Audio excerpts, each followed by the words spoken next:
আরেকবার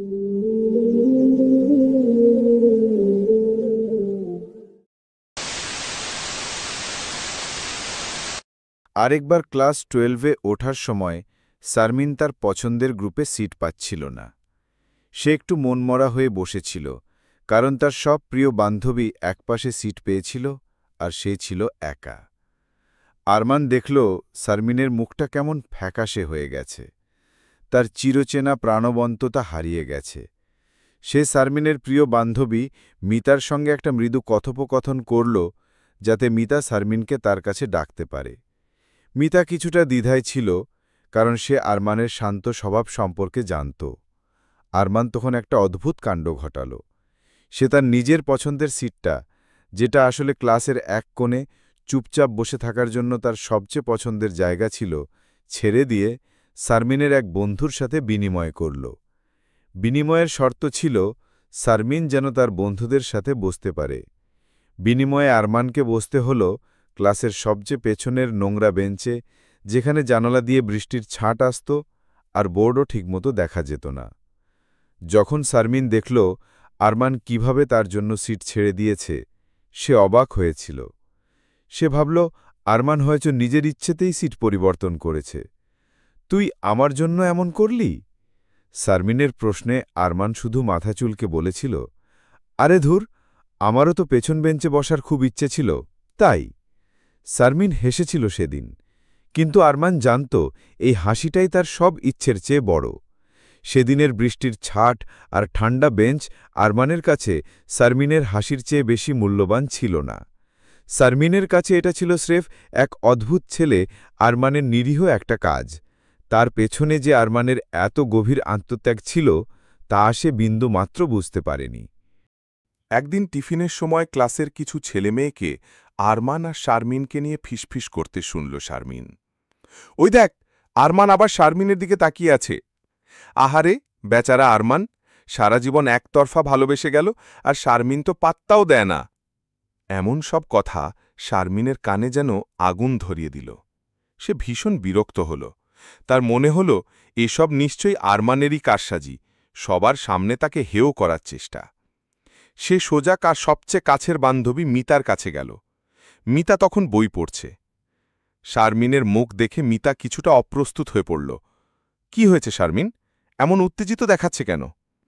শারমিন রাগে ফুসফুসে বলল, মিতা, তুই আমাকে সত্যি করে বলতো, ক্লাসে আজকাল আরমানকে নিয়ে সব কি কথা শোনা যাচ্ছে? সবাই কেন আমাকে আর ওকে নিয়ে টিটকিরি দিচ্ছে? ওর কি আমাকে সবার সামনে ছোট করার আর কোনো উপায় নেই? মিতা ইতস্তত করে বলল, আসলে শারমিন, এটা তেমন কিছু না, সবাই এমনিতেই যাতা বলে। না, তুই আমাকে সত্যি করে বল, তুই জানিস কিছু একটা। আমি জানি তুই আরমানের দিকটা দেখছিস, কিন্তু কেন? ও কি তোকে কিছু বলেছে? শারমিন জোর দিয়ে বলল, তার চোখে সন্দেহ আর চাপা ক্ষোভ। মিতা তখন বাধ্য হয়ে সব বলতে শুরু করল। তার মুখটা ফ্যাকাশে হয়ে গিয়েছিল। সে জানত এই সত্য শারমিনকে কতটা আঘাত করতে পারে। শোন শারমিন, আসলে আসলে আরমান তোকে সত্যিই খুব ভালোবাসে। সেই ক্লাস 9 থেকে ও কোনোদিন কাউকে কিছু বলেনি, বরং সব সময় তোর ভালোর জন্যেই কাজ করেছে।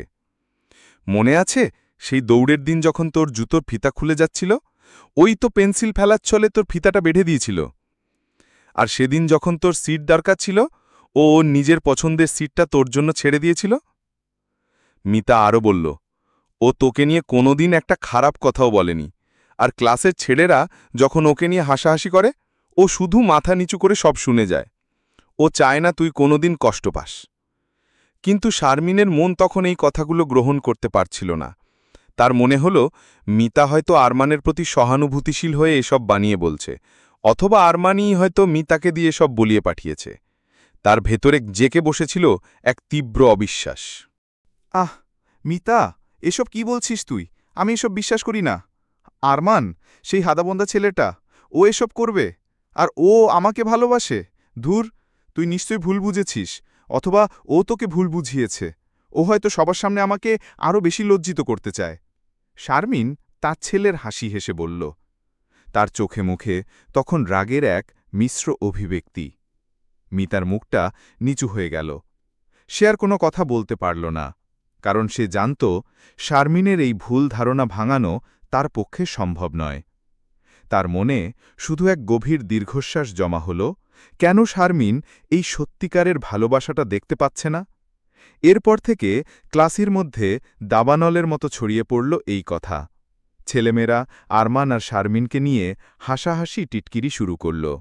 ওই দেখ, আরমান আর শারমিন নতুন জুটি।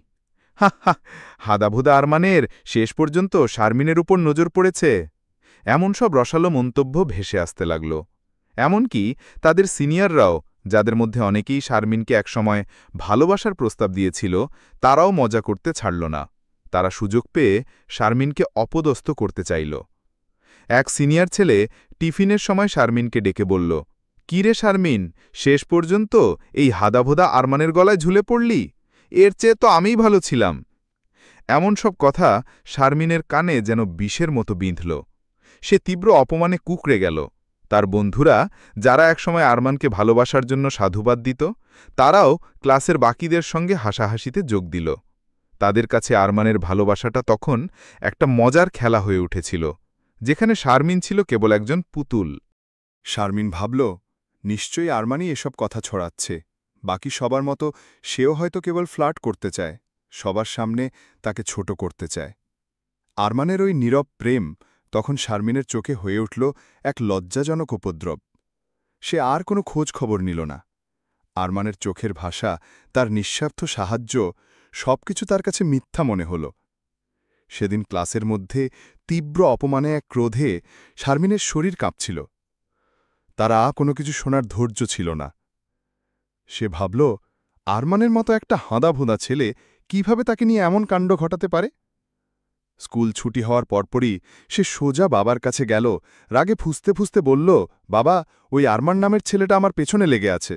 ক্লাসে সবাই ওকে নিয়ে হাসাহাসি করছে। আমাকে এমন সব কথা শুনতে হচ্ছে যা তুই কল্পনাও করতে পারবি না। ও সবাইকে বলে বেড়াচ্ছে যে ও আমাকে ভালোবাসে। আমি আর এই স্কুলে যেতে পারছি না।" শারমিনের বাবার চোখে আরমান যেন এক ভয়ানক ভিলেনে পরিণত হল। তার কাছে এটা ছিল তার মেয়ের সম্মানহানি। সমাজের কটু কথা আর লোকের টিপ্পনি থেকে মেয়েকে বাঁচাতে তিনি মরিয়া হয়ে উঠলেন। পরদিন সকালে আরমান যখন ক্লাসে ঢুকল, দেখতে পেল শারমিনের বাবা আর প্রধান শিক্ষক তাকে ঘিরে দাঁড়িয়ে আছেন। ক্লাসের সব ছাত্রছাত্রীর সামনে আরমানকে চরম অপমান করা হল।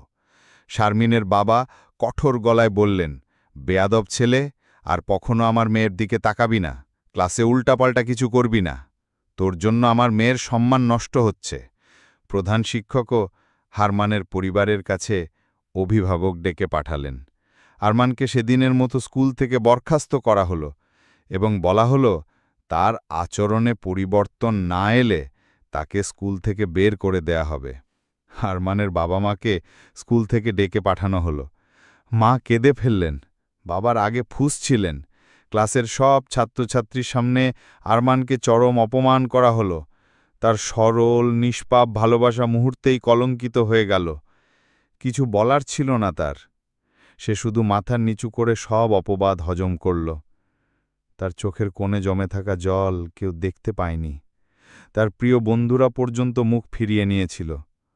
তবুও তার মনে একটাই কথা বাজছিল, ভালোবাসা যদি সত্যি হয়, তাহলে সেটা জোর করে পাওয়া যায় না, শুধু নিঃশব্দে বাঁচিয়ে রাখা যায়, বুকের গভীরে আংলে রাখা যায়। শারমিন যদি সুখী হয়, আমার সব অপমান সার্থক। এই ঘটনার পর আরমান যেন আরও বেশি চুপ হয়ে গেল। তার জীবনটা আবার আগের মতো ধূসর হয়ে গেল। কিন্তু এবার সেই ধূসরতায় ছিল এক গভীর বেদনা। বছরের পর বছর ঘুরল। শারমিন স্কুল শেষ করে কলেজে ভর্তি হল। শহরের নামকরা কলেজে তার পরিচিতি বাড়ল। নতুন বন্ধু, নতুন পরিবেশে সে আরমানের কথা ভুলেই গেল।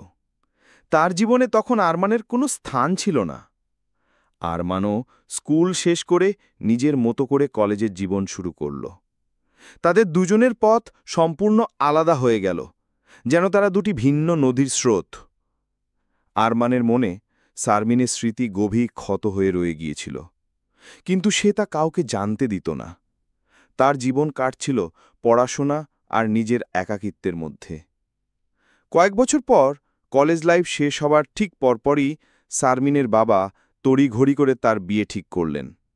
এক প্রতিষ্ঠিত ব্যবসায়ীর একমাত্র ছেলের সাথে শারমিনের বিয়ে। এই বিয়েতে ছিল প্রচুর জাঁকজমক। শারমিন তার সব বন্ধুবান্ধবীদের আমন্ত্রণ জানাল। আরমান বিয়ের কোনো আমন্ত্রণ পায়নি, কারণ তার সাথে শারমিনের যোগাযোগ ছিল না।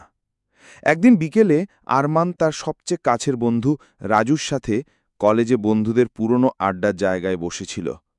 পুরনো দিনের গল্প চলছিল, যখন হঠাৎ মিতা এসে হাঁপাতে হাঁপাতে খবরটা দিল, জানিস আরমান, শারমিনের বিয়ে ঠিক হয়ে গেছে। আগামী সপ্তাহে তার বিয়ে। তার বাবা শহরের সবচেয়ে বড় ব্যবসায়ীর ছেলের সাথে তার বিয়ে দিয়েছে। আরমান স্তব্ধ হয়ে গেল। তার বুকের ভেতরটা যেন মুহূর্তেই শূন্য হয়ে গেল। তার মুখে কোনো প্রতিক্রিয়া দেখা গেল না, কিন্তু তার চোখের গভীরে এক অব্যক্ত কষ্ট আরমানকে গ্রাস করল। মিতা আরও বলল, শারমিন ওর সব বন্ধুকে ডেকেছে, তুই যাবি না? আরমান এক ম্লান হাসি হেসে বলল, ওর যাওয়ার দরকার নেই। ওর বিয়ের খবরটা পেয়েছি, এতেই আমি খুশি।